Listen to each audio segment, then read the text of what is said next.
Bab 2115. Rencana pemusnahan.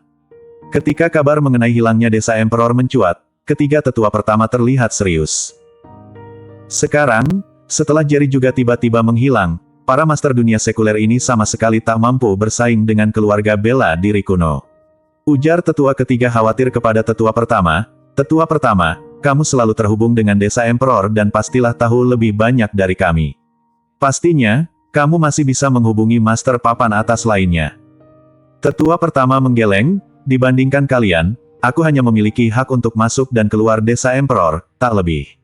Yang pasti, jika tak ada perubahan lain, dunia baru akan segera dikuasai oleh keluarga bela diri kuno." Tetua kedua berkata dengan serius, "Tidak akan terjadi begitu cepat. Keluarga bela diri kuno mungkin hanya mencurigai kepergian desa Emperor. Mereka mungkin tidak bertindak sembrono dalam waktu singkat. Jika mereka yakin desa Emperor benar-benar hilang, pasti mereka akan bertindak sangat agresif. Tapi untuk saat ini, mereka masih menahan diri." Tetua pertama mengangguk sedikit, "Kalian benar. Mereka memang menahan diri. Meskipun mereka telah melancarkan langkah besar ke dunia sekuler, mereka belum melakukan tindakan melawan kekuatan dunia sekuler." Tetua kedua berkata, "Kekuatan teratas di dunia sekuler bukanlah orang bodoh. Melihat masuknya keluarga bela diri kuno ke dunia sekuler secara besar-besaran, mereka mungkin akan mencurigai sesuatu. Dalam waktu singkat, tanpa perlu keluarga bela diri kuno bertindak, kekuatan teratas di dunia sekuler akan mendekati mereka sendiri."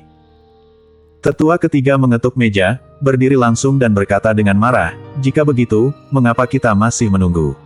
Ayo mulai rencana pemusnahan sekarang." Mendengar ini, wajah tetua pertama dan tetua kedua berubah drastis. Tetua kedua berkata dengan serius, "Tetua ketiga, jangan gegabah. Sekarang bukanlah saatnya untuk memulai rencana pemusnahan." Tetua ketiga berkata dengan marah, "Rencana pemusnahan ini khusus ditujukan kepada keluarga bela diri kuno. Jika kita terus menunggu, apakah kalian tidak takut semua kekuatan teratas di dunia sekuler akan memihak keluarga bela diri kuno? Jika sampai pada saat itu, akan terlambat untuk memulai rencana pemusnahan." Tetua pertama dan tetua kedua menjadi diam. Kata-kata tetua ketiga tidaklah tanpa alasan, tetapi begitu rencana pemusnahan dimulai, itu akan membawa perubahan besar bagi dunia. Namun, jika rencana tidak dimulai dan kekuatan teratas dunia sekuler semua memihak kepada kekuatan bela diri kuno, akan terlambat untuk memulai rencana pemusnahan. Rencana pemusnahan adalah rencana melawan kekuatan bela diri kuno. Begitu dimulai, kita akan terlibat dalam pertempuran sampai mati dengan mereka, dan sungai darah akan mengalir. Setelah beberapa saat, tetua pertama berbicara, wajahnya lebih serius dari sebelumnya, menatap dua tetua lainnya. "Menurut aturan, untuk memulai rencana ini, kita harus mendapatkan izin dari desa Emperor. Tetapi saat ini, desa Emperor telah menghilang. Bahkan jika kita ingin memulai rencana pemusnahan, kita tidak bisa melakukannya." Tetua ketiga menggenggam erat kedua tinjunya, matanya memerah dan menggertakkan gigi. Apakah kita hanya akan diam menonton dunia sekuler runtuh? Saat kekuatan bela diri kuno menjadi penguasa dunia baru, seluruh dunia baru akan menjadi tempat di mana yang kuat memangsa yang lemah. Bagi orang-orang biasa tanpa bela diri, itu bukanlah zaman keemasan tapi neraka.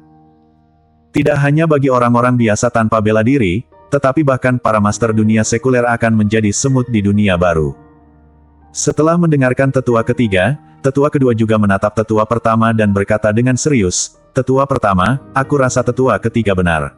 Sekarang desa Emperor telah menghilang, dan keluarga bela diri kuno tiba-tiba melakukan langkah besar ke dunia sekuler. Sangat mungkin bahwa mereka juga telah mengetahui kehilangan desa Emperor tetapi tidak dapat mengonfirmasinya. Langkah besar mereka ke dunia sekuler mungkin merupakan uji coba. Jika desa Emperor tidak muncul untuk menghentikan mereka, mereka akan mengonfirmasi bahwa desa Emperor benar-benar menghilang. Pada saat itu, mereka pasti akan bertindak. Tetua pertama, aku pikir jika kita tidak segera memulai rencana pemusnahan, kita setidaknya harus siap untuk memulainya setiap saat. Begitu kekuatan bela diri kuno mulai bertindak, kita akan langsung memulai rencana pemusnahan." Tetua kedua mengakhiri ucapannya, membuat ruang rapat terdiam. Tetua kedua dan ketiga menatap tetua pertama dengan penuh antisipasi. Meskipun mereka semua tetua, kekuasaan tetua pertama jauh melampaui mereka. Hanya dengan restu tetua pertama, rencana pemusnahan bisa dilaksanakan. Setelah beberapa saat, tetua pertama tiba-tiba menatap mereka berdua dan bertanya, apakah kalian mengerti apa itu rencana pemusnahan? Tetua kedua dan ketiga menggelengkan kepala. Mereka hanya tahu bahwa ada rencana yang ditujukan untuk menghadapi para master bela diri kuno, namun rincian rencananya masih samar bagi mereka. Tetua pertama tiba-tiba berdiri dan berkata, ikuti aku. Tak lama kemudian, tetua kedua dan ketiga mengikuti tetua pertama menuju kediamannya.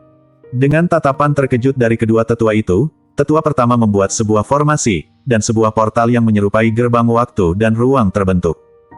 Ini. Mata kedua tetua itu membelalak. Ini pertama kalinya mereka menyadari bahwa tetua pertama memiliki kemasteran dalam membentuk formasi. Tetua pertama hanya berkata, ikuti aku. Setelah itu, ia melangkah pertama kali ke dalam portal dan lenyap dari ruangan. Tetua kedua dan ketiga yang telah melihat banyak hal, ini pertama kalinya mereka mengalami pintu yang terbentuk oleh sebuah formasi. Tanpa ragu, mereka pun masuk satu persatu. Swoosh! Mereka merasa penglihatan mereka menjadi gelap sejenak, lalu kembali terang. Yang mengejutkan mereka adalah tempat ini mirip dengan sebuah gua vulkanik.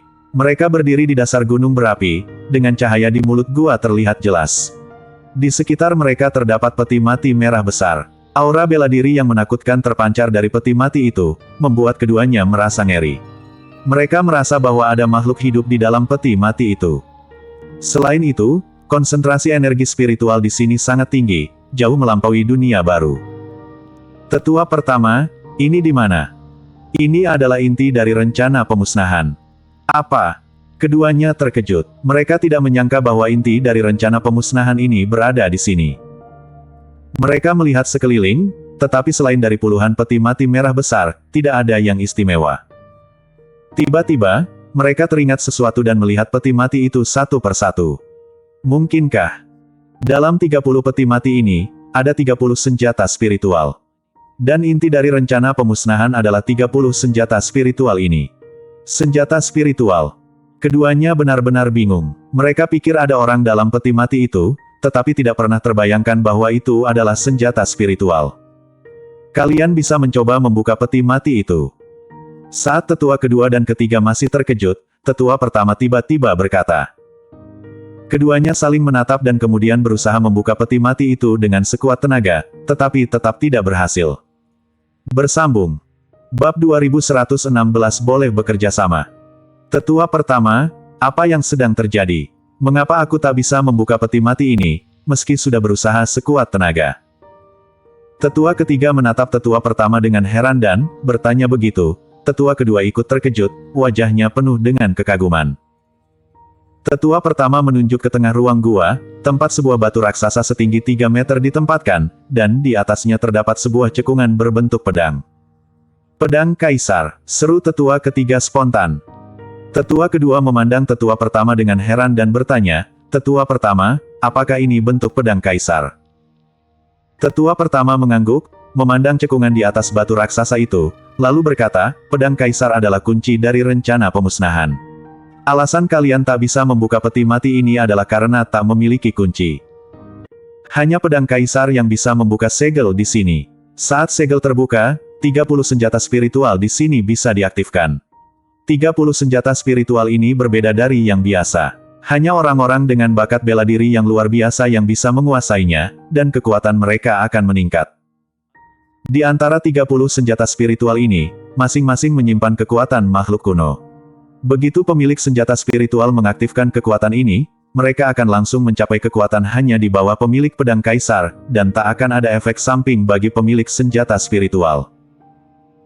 Jadi, jika sekarang Jerry memiliki kekuatan alam surgawa kelas 3 tahap puncak, maka pemilik 30 senjata spiritual ini, begitu mereka mengaktifkan kekuatan yang tersimpan dalam senjata spiritual, akan langsung memiliki kekuatan alam surgawa kelas 3 tahap akhir.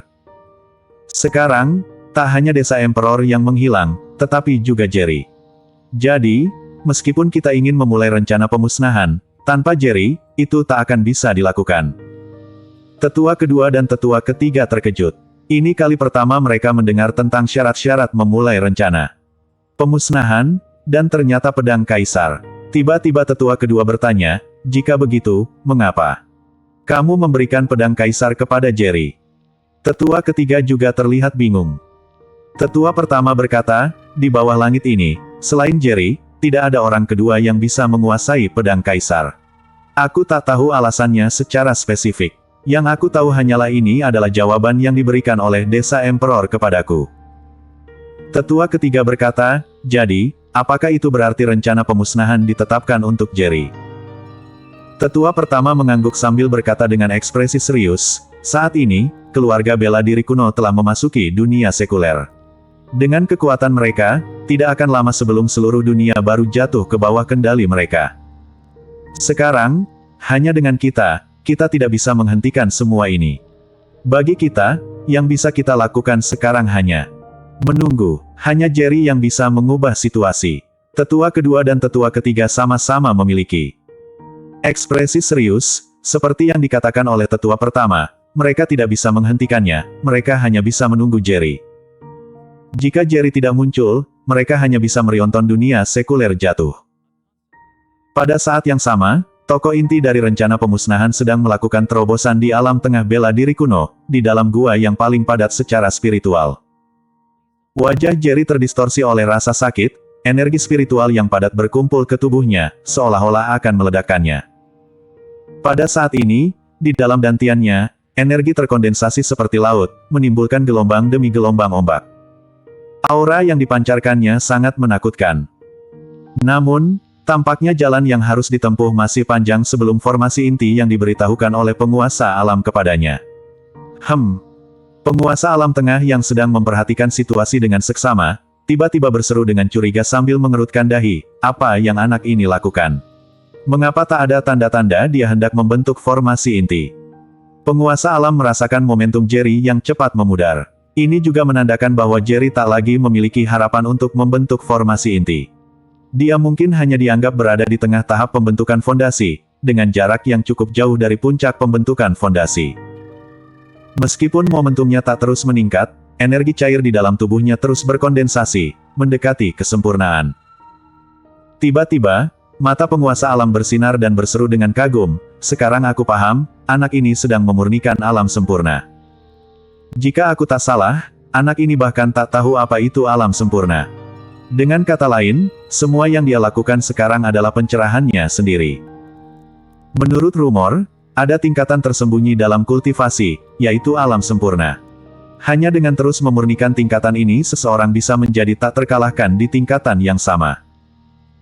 Katanya, hanya master yang telah mencapai puncak alam sempurna di setiap tingkatan kultivasi memiliki kemungkinan untuk melewati alam surgawa kelas 9 tahap puncak dan memasuki tingkatan yang benar-benar baru. Mata penguasa alam penuh dengan kagum. Dia pikir dia sudah sangat mengagumi Jerry, tapi sekarang dia menyadari bahwa dia telah meremehkan Jerry terlalu banyak. Jika Jerry bisa mencapai alam sempurna di setiap tingkat di masa depan, dia mungkin memiliki kemungkinan untuk mencapai puncak alam atas seni bela diri kuno. Tentu saja, Jerry saat ini hanya dalam proses memurnikan alam sempurna dari tahap pembentukan fondasi. Apakah dia bisa berhasil mencapai alam sempurna dari tahap pembentukan fondasi masih belum diketahui. Yang disebut alam sempurna adalah ketika seorang master dengan sengaja menekan kemajuan dari tingkatannya saat ini dan terus memurnikannya, berusaha menyimpan lebih banyak energi di dantian mereka. Jerry masih berada dalam tahap pembentukan fondasi. Saat dia terus memurnikan tahap ini, energi cair yang disimpan di dantiannya akan bertambah. Penguasa alam berkata dengan prihatin, aku tak tahu lagi berapa lama dia perlu tinggal dalam kultivasinya. Jika dia tidak segera keluar, dunia sekuler mungkin benar-benar dalam bahaya. Waktu berlalu, keluarga-keluarga besar seni bela diri kuno telah masuk ke dunia sekuler dengan penuh semangat, dan 1 minggu telah berlalu. Di markas besar Dewan Tetua di dunia sekuler, tetua ketiga berkata cemas-cemas, tetua pertama, 1 minggu telah berlalu. Mengapa masih belum ada kabar dari Jerry? Bahkan tetua kedua yang biasanya tenang menunjukkan tanda-tanda kecemasan di wajahnya saat dia menatap tetua pertama dan berkata, dalam 1 minggu terakhir ini, meskipun keluarga-keluarga seni bela diri kuno telah masuk ke dunia sekuler tanpa tindakan apapun, kekuatan-kekuatan utama dari berbagai negara bagian di dunia sekuler telah secara aktif mengunjungi mereka. Katanya, banyak kekuatan di dunia sekuler telah berjanji untuk bergabung dengan keluarga-keluarga seni bela diri kuno. Jika ini terus berlanjut, dikhawatirkan kekuatan utama di seluruh Kyushu di dunia sekuler akan menjadi kekuatan vasal dari keluarga-keluarga seni bela diri kuno. Tetua pertama, bahkan jika tidak ada kabar dari Jerry, tidakkah kita seharusnya mengambil tindakan? Jika tidak, orang-orang di dunia sekuler akan berpikir Dewan Tetua tidak berdaya untuk mengubah situasi. Wajah tetua pertama terlihat sangat tidak menyenangkan. Selama seminggu terakhir ini, dia adalah orang yang paling tertekan. Tetua pertama berkata dengan putus asa, bukan aku tidak ingin mengambil tindakan, tetapi berdasarkan situasi saat ini, apa yang bisa kita lakukan? Sebelum dia bisa menyelesaikan kata-katanya, aura bela diri yang kuat menerpa mereka, diikuti oleh suara yang berkata, mengapa tetua pertama ingin menentang kehendak surga daripada menerima situasi saat ini? Aku kira, Dewan Tetua bisa mempertimbangkan untuk bekerja sama dengan aliansi pelindung kami. Bersambung.